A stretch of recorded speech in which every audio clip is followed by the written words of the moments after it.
This is the Freewell K2 magnetic filter system. It's one of the most versatile and convenient filter systems on the market right now, and today we're going to put it to the test. Hey, what's going on? My name is Peter Sarellas. I'm a videographer and editor from Toronto, Canada. I specialize in sports videography, and today we're going to be testing out a filter system here that has really got my attention. This Freewell K2 magnetic filter system. I've seen this around and I haven't really got the chance to look at it, but when they sent it over, I was super excited to give it a try. Just to be super upfront, they didn't pay me for this, no money changed hands. I'm not getting any input into this video before I post it, but I am going to keep the filter system.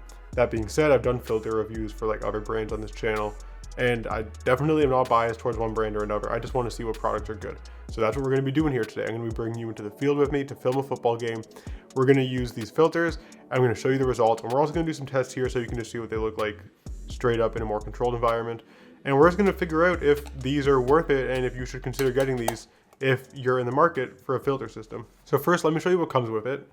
You have this thing. Well, it's like an interesting contraption, but essentially it's a big magnet that you can put on the front of your camera that controls all the filters. So if we unscrew this right here, we can pop off this back plate, and then you put in a step-up ring right into here for whichever lens you have. So just for the sake of this, let's say we're looking for an 82mm thread. We pull this up, we'll grab the 82mm step-up ring, and then you just slide it right in here and screw it all closed. And then this just goes onto the front of your camera, and of course you can do this for like any lens mount you want. They have 82, 77, 72, and 67mm step-up rings for whichever type of lens you have, and I'm pretty sure you can go on their website and get other ones if your lens has a smaller thread size than that.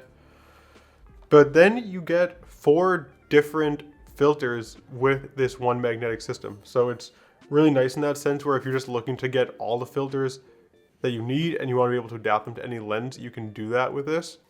So it comes with this one first, which is a 1 to 5 stop ND filter. So you can see this is at 1 stop and that's at 5 stops. And there's actually markings all along the side here so that you can see specifically what stop you're at when you're pulling focus. And there's hard stops on this, so it won't go past the 1 or the 5 as you spin it.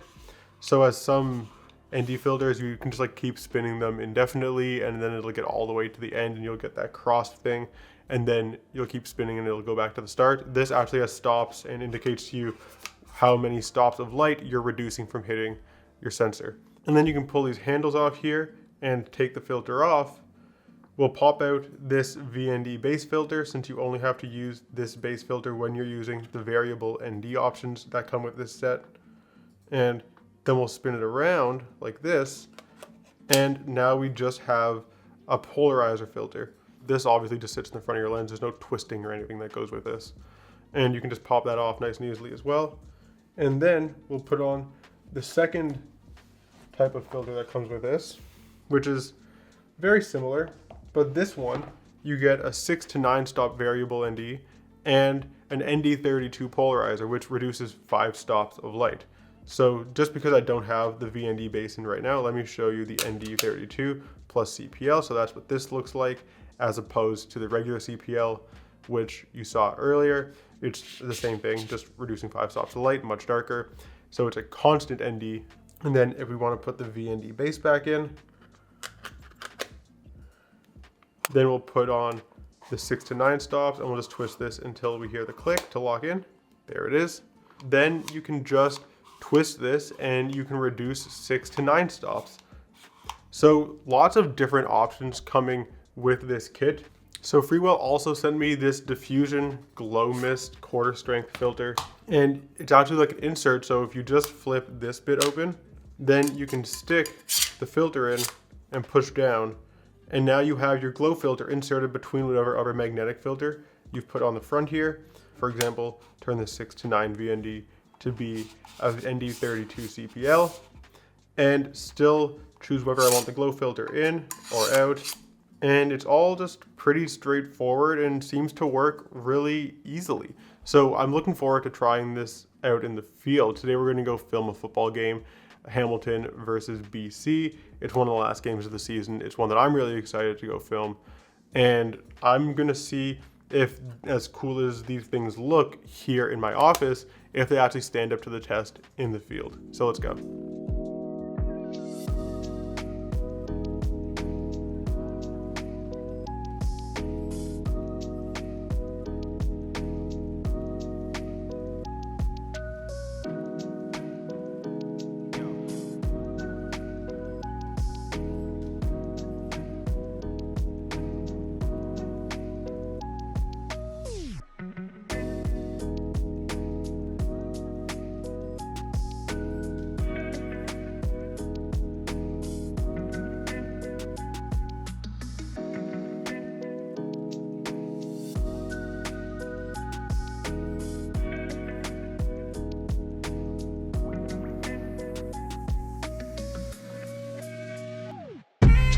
Yeah, the mega rev boys hear cinnamon. Flow tastes sweet like cinnamon. Open up doors, I'm a gentleman. View top floor, I'm still staying ahead of them. Running on fumes and adrenaline. Do what I do best, can't rush in like a roulette. You can't name a better duet. Don't ask questions, trying to figure out what sound. Don't worry about what next, just know we got now. Don't worry about what next, oh man. Wanna know what's next?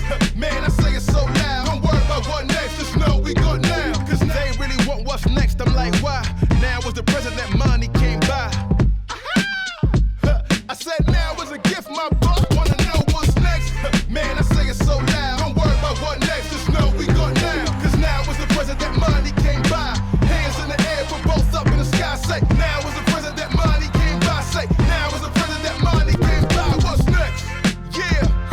Look, now is a gift, my broski, don't hide it. All of that gold is shining, go mine it. Why do you care what they say? I don't mind it. Flow like this is special, so timeless. The kid gon' keep rhyming, go. So I just got back from the game. I'm in the process of backing up all my stuff and charging all my cameras and everything right now. And I want to talk a little bit about the performance of these filters right here, because they were good, but I wouldn't say that today was necessarily conclusive. I started the game using the ND filter because it was pretty bright outside, but the sun set pretty quickly. So then I started using the polarizer and the glow filter both together and separately. And those are the filters that I really focused on testing, since this was mostly a night game. So I didn't get to even use the 32 ND CPL or the 6 to 9 stop ND filter. So I'm gonna need to go film a day game to like get really conclusive results on these. And then it started raining during the game. So I had to just put it away and not use the filters at all, because like these things are huge. Their circumference is much larger than that of a lens, and I didn't have a lenser that I could properly use with these things. I don't even know if that exists. So I needed a lenser to stop the rain from hitting the front of my lens, and I had to just stop using them at halftime. The glow filter is definitely very strong with stadium lights. You can see that bleeding into your image. It's not necessarily a bad thing, but it's a look, and you have to know what you're going for. I like that look sometimes, but there's times where you don't want it, and like it does what it's advertised to do, and it does it well. You just need to determine when you're using the right filters and make sure that you have the filters on that you actually want to properly use to make your image look as best as it can. I think the next day game that I'm filming isn't actually for a few weeks. So I'm gonna put this on pause for a little bit, we'll hang tight. I'll check back with you in a few weeks. We'll bring this to a day game, and then I'll actually be able to give you my final thoughts on every single filter in this kit, and we can talk about wherever you should actually consider getting this.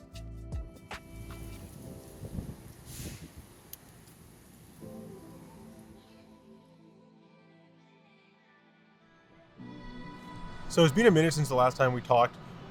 At the last game we filmed, I had a really good chance to test out the glow filter, but I didn't get a good chance to really test out the ND filters. And that's because it's just dark in Canada this time of year. So I'm now here in Montreal, and we're filming a playoff game tomorrow actually, but I'm here the day before the game to get some establishing shots, shoot some scenics, and I'm using the 1 to 5 stop variable ND filter.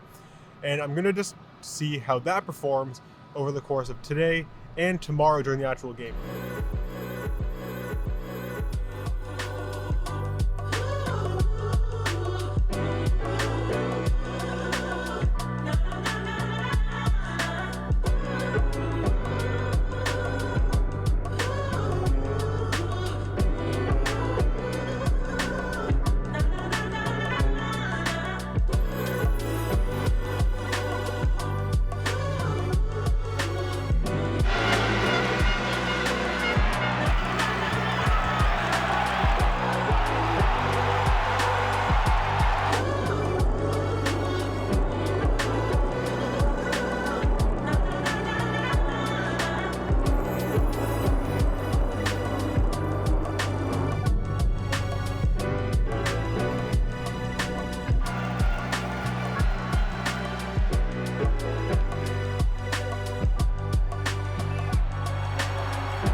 just got back to the hotel room after filming what was a very good game and want to offer some of my thoughts on the filter. So this game, I didn't use the glow filter. I did use the 1 to 5 stop ND filter for the whole first half and a little bit of the third quarter.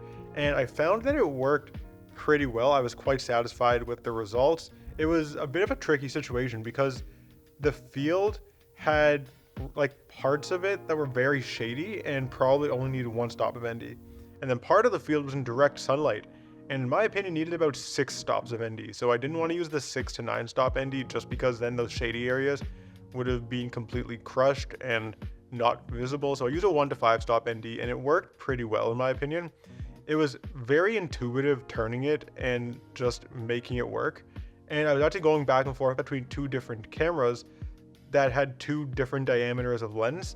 So being able to take 2 step-up rings for the magnetic filter, put 1 step-up ring on each camera, and then easily unscrew and take off the filter from one camera and put it onto another, allowed me to be pretty quick with having the 1 filter set. You never get any like big vignetting or anything on the side. And I think part of that is because the actual filter itself is so wide that you're never filming on the edges of the filter. It's much larger than the diameter of the lens. So your entire image is filming in that middle area of the filter, and I think that contributes to why the quality looks really good. So to wrap this video up, do I think that you should actually buy this filter system? Well, on the plus side, you get basically every type of filter that you need to create good videos, and the option to add more creative filters in as well, like glow filters and things of that nature. The whole system is very modular, and the filters, after testing them over multiple football games, are legitimately good quality. This is not, by any stretch of the imagination, a cheap system. Filters in general just aren't that cheap. You're gonna have to pay for a good quality filter. You'll pay for sure at least $300 for a really good quality variable ND filter with a large diameter, and that's just what the market is. I don't like how large this package is for carrying around 1 ND filter, and something about this size is much easier when you're traveling than carrying this. Kind of a minor consideration. But if you're a videographer who is looking for a CPL filter, ND32 CPL, variable ND 1 to 5 stop, and a variable ND 6 to 9 stop, and you want to be able to add glow filters and other creative things like that, and you want it all in one package for one price and you don't mind paying it, then I think this is a great option for you. If you're someone who just wants 1 variable ND filter and maybe wants to get a glow filter, then do I think you need all of this? Not necessarily. It might be a little bit overkill. And if you don't think you're actually going to use every filter in this kit, then you may be better off pricing out what filters you actually need, how much they're going to cost you to buy them at a high quality from a reputable brand, and then saving a little bit of cash that way, saving a little bit of space in your camera bag, and still getting the filters you want. But what you ultimately end up doing is going to be up to you. And I do think that this is a product that I'd recommend if you're in that former group that I was talking about, where this product actually makes sense for you. But anyways, if you like this video, then please subscribe to the channel, because I post videography and video editing tips and tutorial videos similar to this one on a regular basis, and I'd love to have you around for that. If you want to support the channel, you can go check out my website where I have the LUTs that I color all my football and basketball videos with, as well as some freebie products that you can have. And if you want to see the videos a day early, whenever I manage to get them up on time, participate in exclusive polls, get priority reply to comments, then you can become a member of the channel, and that's available for 99 cents a month on my channel page, so you can go check that out. If you have any questions about anything we talked about here, please drop it down in the comment section. I'm always happy to chat it up with you guys. And that's going to be all for today. So until next time, peace.